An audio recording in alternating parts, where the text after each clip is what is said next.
જૂના સાથી આવ્યા હતા બનાસકાંઠા પ્રચાર કરવા માટે. અલ્પેશ ઠાકોર સહિતના નેતાઓએ બહુ પ્રચાર કર્યો ત્યાં. પાર્ટીની જવાબદારી હોય એટલે બધાને આવવું પડે, પણ અંતે બનાસકાંઠાના મતદારોને જ નક્કી કરવાનું હતું. અને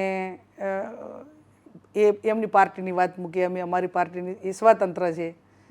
પણ લાગણીઓ સામાજિક હોય કા હોય એ અંતે તો ભલે વિચારધારા અલગ હોઈ શકે, પણ દરેક સમાજો પોતપોતાના સમાજની લાગણીઓ વ્યક્ત કરતા હોય છે.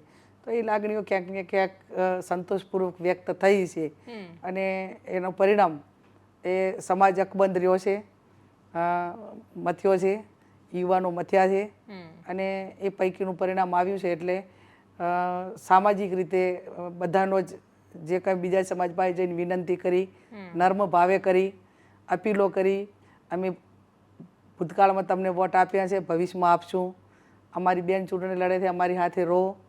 આ જે અપીલો હતી એ ક્યાંક ને ક્યાંક બીજા સમાજને સ્વીકારી અને આવનાર સમયમાં બીજા સમાજોનો બદલો ઉતારવાની જવાબદારી અમારા સમાજની અને અમારી બધાની છે. જ્યાં જરૂર પડે ત્યાં બદલો ઉતારશું. વાવમાંથી લીડ નથી નીકળી બેન આ વખતે તમારી. લોકસભા તમે જીત્યા પણ ઘરમાં જબરદસ્ત માર પડ્યો છે. વિધાનસભા નીકળવા દેશે? જબરજસ્ત તો માર નહીં, 1600 વોટનો જ માર પડ્યો છે. પણ તમારે માર ગણાય, લીડ નીકળવી જોઈએ. મારી વ્યક્તિગત આખી જે કામ કરવાની ટીમ હતી એ ટીમ આખા જિલ્લાની અંદર જવાબદારીમાં આવી ગઈ. જે મતદાન વિધાનસભાની ટકાવારી લઈ જવી જોઈએ ઊંચી, એ મતદાન અમે ન કરાવી શક્યા. એમને વાવને દાતાને ટાર્ગેટ બનાવ્યું અને આખા સમીકરણ બદલાણા. અમારા કોંગ્રેસના ઘણા બધા આગેવાનો ચાલુ ચૂંટણીની અંદર ભાજપમાં જાહેરાત કરીને એ લોકોએ પોતે પ્રતિષ્ઠાનો ઇસ્યુ બનાવીને સૌથી વધારે ટાર્ગેટ રાજપૂત સમાજના આગેવાનો, રબારી સમાજના આગેવાનો, બ્રાહ્મણ સમાજના આગેવાનો, કે એમણે મજબૂતાઈથી ટાર્ગેટ બનાવીને એક વોટનો અમારી આબરૂનો સવાલ છે, બેન ધારાસભ્ય છે એ તો ચાલુ જ રહેવાના છે, એમાં તમને કોઈ નુકસાન નથી જવાનું, એમ ભ્રમાવીને જે વ્યક્તિગત જે મતદારોને ટાર્ગેટ બનાવીને સામ દામ દંડ ભેદની રાજનીતિ પૂરેપૂરી તાકાતથી જે લગાવી એ ક્યાંક ને ક્યાંક અમને થોડા ઘણું નુકસાન થયું. પણ એ આવનાર સમયની અંદર એ નુકસાન અમે ભરપાઈ કરી અને સારું એવું વિધાનસભા કાયમી કોંગ્રેસ સાથે રહી છે અને એવી ને એવી તાકાતથી રહેશે. તમે કોઈ ચહેરો વિચાર્યો છે ત્યાં? અમે ક્યારે, હું પોતે વ્યક્તિગત વિચારતી નથી. નાનું ચૂંટણી હોય કે મોટી હોય કે પાર્ટીનો હોદ્દો હોય તો નીચેના લોકો જે નક્કી કરે એમ જ મારો સૂર હોય અને નીચેના લોકોનો અધિકાર છે.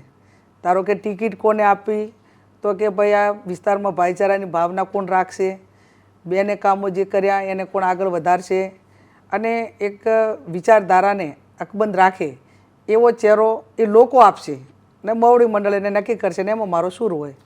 અચ્છા, એટલે તમે કોઈ ઉત્તરાધિકારી નથી વિચાર્યો? એ મને અધિકાર પણ નથી. ઓકે, એ પાર્ટીનો નિર્ણય હોય, વિધાનસભાના મતદારોનો હોય. 2-3-4 મહિનાનો ટાઈમ છે. 0 ગ્રાઉન્ડ ઉપર જઈશું. સારા માઠા પ્રસંગોમાં લોકો વાત મૂકશે, એમનો અવાજ આવશે. અવાજ આવશે એટલે એ કહેશે પણ કરશું કે કયા સમાજના કયા આગેવાનો કોનું નામ મૂકે છે. એનાલિસિસના અંતે રિપોર્ટ 0 ગ્રાઉન્ડ ઉપરથી જે સર્વે રિપોર્ટના બધું મવડી મંડળ પાસે જશે અને મવડી મંડળ સાથે મળીને જે નક્કી કરશે એ લોકોને મવડી મંડળ નક્કી કરે એ અમારો ઉમેદવાર. ઓકે, છેલ્લો પ્રશ્ન, કેટલી બેઠકો જીતી શકાતી જો ગેનીબેનની જેમ લડ્યા હોત? બધે જ જીતવા માટેના પ્રયત્નો બધા જ કર્યા છે. ઓકે, અને સારા ઉમેદવારો સારી ફાઇટથી લડ્યા છે. સિટિંગ ધારાસભ્યો એમને પોતાને પરિણામ મળશે નહીં મળે એવી પરવા કર્યા વગર પણ એક પાર્ટી આ અત્યારે સંઘર્ષના સમયમાં છે અને ત્યારે આપણે પીછેહટ ન હોવી જોઈએ. બધા ધારાસભ્યોએ પાર્ટી આદેશ આપ્યો, એ અમિતભાઈ હોય, તુષારભાઈ હોય, બધા જ અમારા સાથી ધારાસભ્યોએ કે નામ ખરાબ પરિસ્થિતિની અંદર પરિણામ ના આવે તો હારે નામ લખાય હારમાં. એક બાયોડેટા ભવિષ્યમાં બનતો હોય છે, પણ એની પણ પરવા કર્યા વગર પૂરી તાકાતથી લડ્યા છે. ક્યાંક જીત સુધી નથી પહોંચી શક્યા પણ જીતથી ઓછું પણ નથી મથ્યા. અને 5 લાખના દાવા, 400 પાર અને જે નારાઓ હતા એ કોંગ્રેસ પાર્ટી, રાહુલ ગાંધી, ઇન્ડિયા ગઠબંધનના સાથી પક્ષો વડાપ્રધાનને માત્ર 1.5 લાખે જીતીને સંતોષ માનવો પડ્યો અને રામનું નામ સત્તા માટે વટાવવા માટેના પ્રયત્નો કર્યા. અયોધ્યાની સીટ પણ ના મળી, 100 કિલોમીટરના ઘેરાવામાં એક સીટ ના મળી. એટલે ક્યાંક ને ક્યાંક રામના આશીર્વાદ પણ ઇન્ડિયા ગઠબંધનને અમારી સાથે હતા. મીડિયાએ તમને કેટલો સપોર્ટ કર્યો? કેમ કે સૌથી વધારે ટીકા થઈ રહી છે, પણ હું તો જોઈ રહી હતી બનાસની બેનને તો બધા મદદ કરતા હતા. તંદુરસ્ત લોકશાહીના દર્શન મીડિયાએ પણ કરાવ્યા.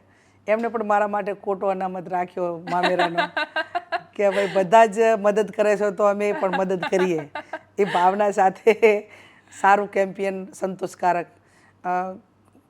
બહારની ટીમો આવતી, રાષ્ટ્રીય ચેનલો, એ ઘણી વખત બેન કહેતા અમે 50,000 રૂપિયા કંપનીનો ખર્ચો કરીને આવ્યા છીએ, અમારે આટલા દિવસથી અમે અહીં છીએ, અમને 2-5 મિનિટનો ટાઈમ જો મળી જાય તો સારું. એ એક અદ્ભુત પ્રેમ, સ્નેહ, લાગણીને એમને સોશિયલ મીડિયાના માધ્યમથી જોયું ચાલે છે.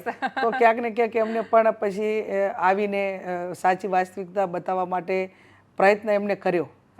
અને એ પ્રયત્ન કદાચ હું માનું ત્યાં સુધી આવનાર સમયમાં આગળ વધશે તો એક લોકશાહીમાં મીડિયા પણ આઝાદ છે એવા જે આપણે કહીએ ચોથી જાગીરી છે, તો ચોથી જાગીરીની ભૂમિકા જે અદા કરવાની હોય એ ક્યાંક શરૂઆત થઈ છે ને આવનાર સમયમાં કરશે એવો ભરોસો.